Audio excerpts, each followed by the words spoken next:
Hey everyone, welcome back. ये वांगशन fan fiction है, a long time love. ये उसका पार्ट 20 है।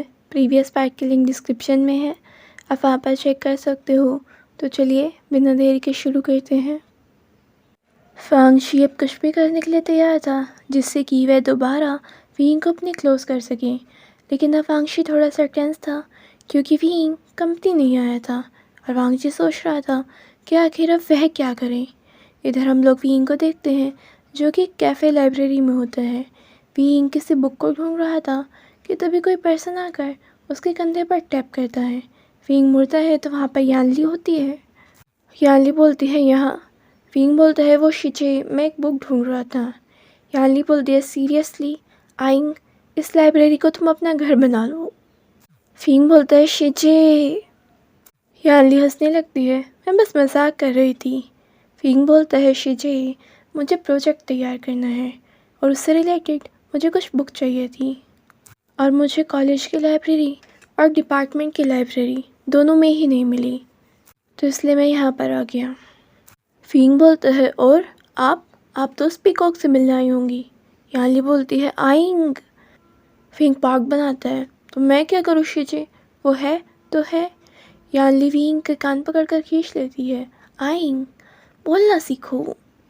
वींग बोलता है ओके ओके शिजे, दर्द हो रहा है, छोड़ दो। यानली और वींग कैफ़े लाइब्रेरी में थे जहाँ पे सभी आ सकते थे, लेकिन साथ में इस लाइब्रेरी से एक ट्रांसपेरेंट गेट था जिसमें एंट्री करने के बाद दूसरे लाइब्रेरी में एंट्री हो सकती थी जहाँ पे केवल क्रिएचर्स जा सकते थे, जैसे कि अल्फ़ा, ओमेगा और बीटा।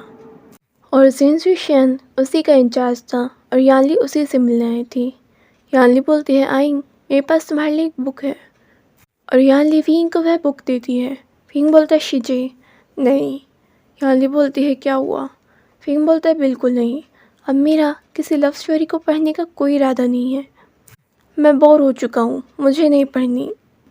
यानली वींग को देखती है क्योंकि अभी कुछ टाइम पहले तक तो इस पर्सन ने इतनी सारी ट्रेजिक लव स्टोरी पढ़ ली। वींग बोलता है इसलिए शिजे मैं बोर हो चुका हूँ। इसके बाद वींग अपनी बुक ढूंढता है। फिर यानली और वींग दोनों एक टेबल पर जाकर बैठ जाते हैं और अपने लिए कुछ ऑर्डर करते हैं।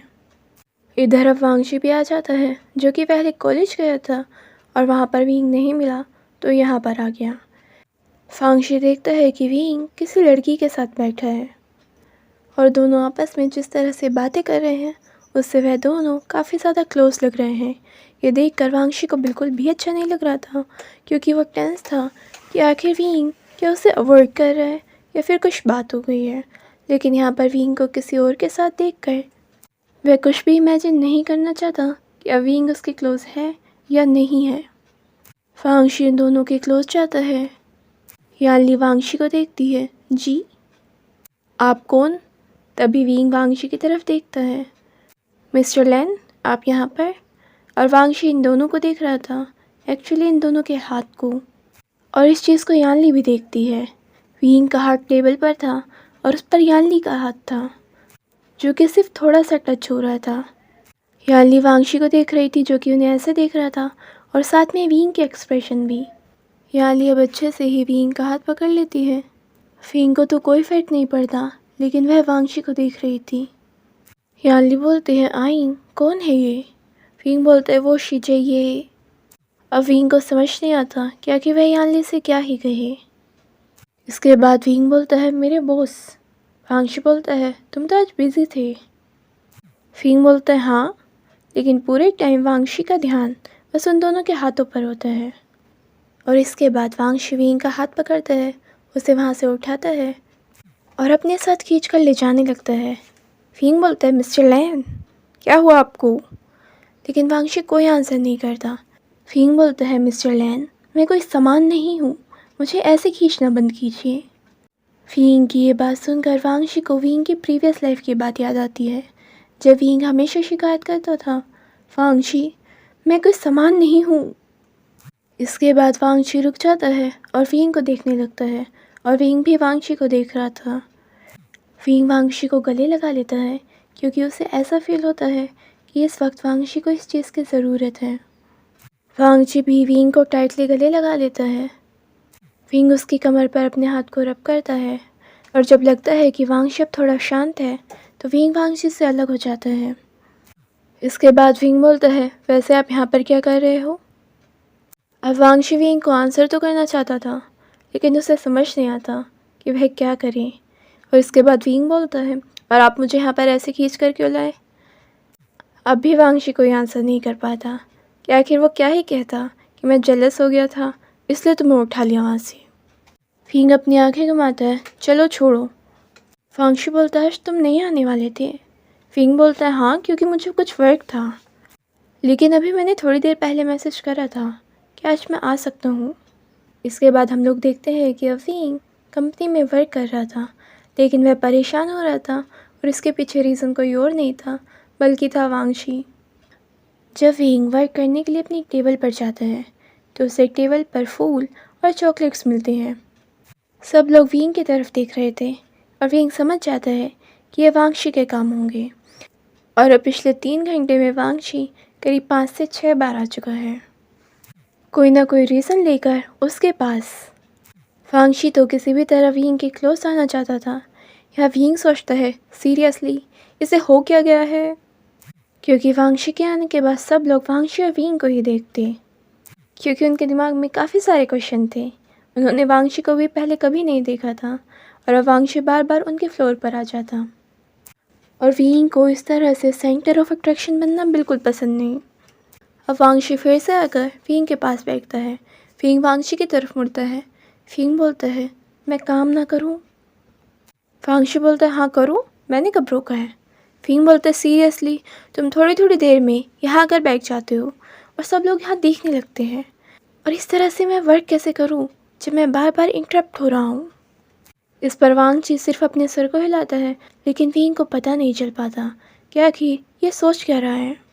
वांगशी विंग को कुछ पीने के लिए देता है। विंग बोलता है, नहीं। वांगशी बोलता है, पियो। विंग बोलता है, मेरे पेट में जगह नहीं है। वांगशी बोलता है, पियो। वांगशी सोचता है, सीरियसली विंग तुम चिड़िया बन चुके हो, इतना सा खाना और इतना सा पीना। विंग मुंह बनाता है और ना में अपना सर हिलाता है। वांगशी बोलता है, तो फिर? विंग बोलता है, तो फिर क्या, जो मैं कहूँगा क्या वो चीज़ करोगे?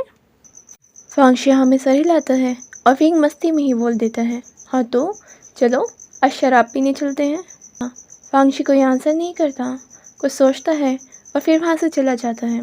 इसे विंग ने इसलिए बोल दिया था क्योंकि उसे पता था कि वांगशी इन चीज़ों से दूर रहता है। और इधर वांगशी सोच रहा था कि हाँ, विंग को उसकी प्रीवियस लाइफ में शराब पीना पसंद था। विंग अपना वर्क कर रहा था और इन चीज़ों को देख रहा था जो कि वांगशी लाया था। विंग सोचता है, सीरियसली जैसा फादर वैसा ही सन। और वह आज कॉलेज की युआन की बातें भी याद करने लगता है। जब विंग ने क्लास में एंट्री करी थी वहाँ पर युआन था। युआन जैसे विंग को देखता है वह काफ़ी ज़्यादा एक्साइटेड हो जाता है।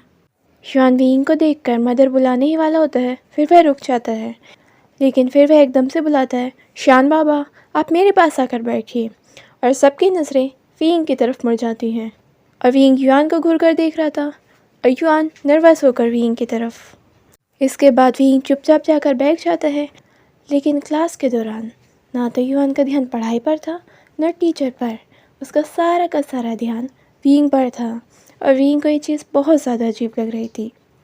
विंग हल्का सा युआन को हिट करता है, पढ़ाई पर ध्यान दो। युआन पार्ट बनाता है, वह सोचता है इन चीज़ों को तो मैं कितनी बार पढ़ चुका हूँ, लेकिन उसे उस वक्त विंग को देखना था। युआन सोचता है ये तो मानना पड़ेगा कि विंग काफ़ी ज़्यादा खूबसूरत है और उसके बाबा की तुलना किसी से भी नहीं की जा सकती।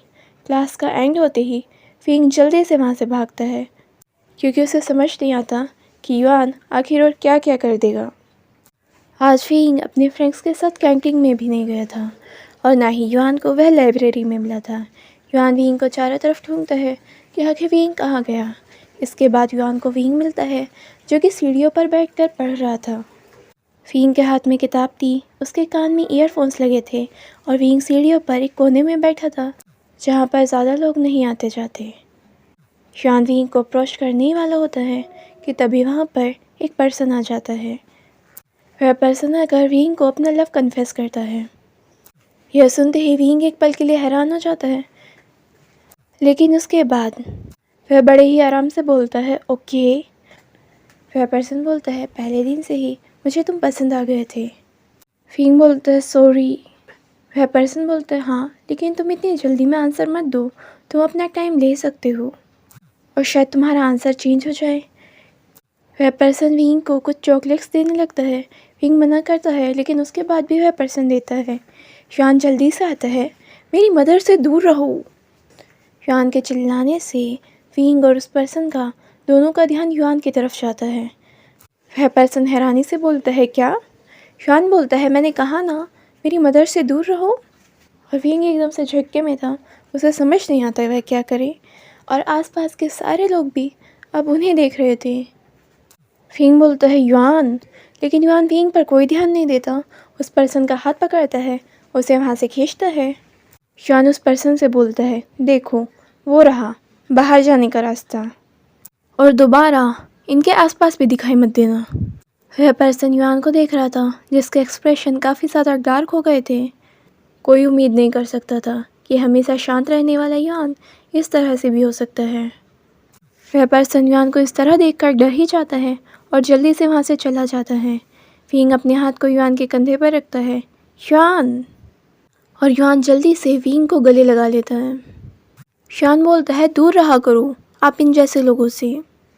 फिंग बोलता है युआन शांत हो जाओ, और फिंग महसूस करता है कि युआन का वुल्फ भी फिंग को लेकर पॉसेसिव है, जिस तरह वांगशी का वुल्फ होता था, और वह भी फिंग के कहने पर शांत हो जाता है जिस तरह वांगशी का हो जाया करता है। और अब युआन अलग होता है, फिंग की तरफ पॉक बनाकर देखता है। फिंग देखता है सीरियसली ये वही पर्सन है जो भी थोड़ी देर पहले किसी को डरा रहा था और अब बिल्कुल एक छोटे बच्चे की तरह एक्टिंग कर रहा है। फिंग अपनी एक आईब्रो ऊपर कर कर युआन की तरफ देखता है, ये सब क्या था? युआन बोलता है क्या, एक तो मैंने आपकी हेल्प करी। फिंग बोलता है ऐसे डरा कर। इस पर युआन कोई आंसर नहीं करता, क्योंकि वह अपना कंट्रोल कैसे खोया था और इतना गुस्से में कैसे आया उसे भी नहीं पता। युआन बोलता है मदर। फिंग बोलता है बस करो। युआन और ज़्यादा पार्क बनाता है और फिर से बोलता है मदर, लेकिन फिंग बोलता है नहीं। फिंग बोलता है क्या है ये सब? फिंग सोचता है सीरियसली मैं सिर्फ 17 साल का हूँ। लेकिन युआन को फिंग के ऐसे फेस को देखकर हंसी आती है। युआन फिर से बोलता है मदर।